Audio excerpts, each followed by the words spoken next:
पण एक प्रश्न असा आहे की जर का सगळ्याच युती आघाड्या होत आहेत आणि अजितदादा आणि राष्ट्रवादी एकत्र आली त्याच्यानंतरची तुमची भूमिका काय असणार ही स्पष्ट करा ना. हे सगळं म्हणजे तुम्ही गुंतागुंतीचं करून ठेवलेलं आहे. मी उद्या करतो, परवा करतो, निवडणुका तोंडावर आहेत, त्यामुळे कार्यकर्ते मी या निवडणुकीतला एक उमेदवार आहे. मला सुद्धा या ठिकाणी आता या ठिकाणी हसू आवरे ना की मला सुद्धा या ठिकाणी काहीच ठरवता येईना. त्याच्यामुळे काळजी करू नका.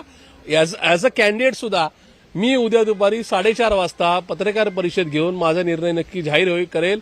पण आता कुठलाही निर्णय झालेला नाही, किंतु परंतु नाही. पुन्हा तुमच्या एका विषयावर मी सांगतो, जसं आदरणीय साहेब, आदरणीय ताई, तसंच माझे एकेकाळचे 24 वर्षाचे लाडके नेते आदरणीय अजितदादांबरोबर माझा कुठल्या प्रकारचा वाद, किलमिश किंवा शत्रुत्व नव्हतं, नाही, उद्या सुद्धा नसेल. काय अडचण आहे आणि जर काही एकत्र आलात तर काही वेगळी वाट धरणार का?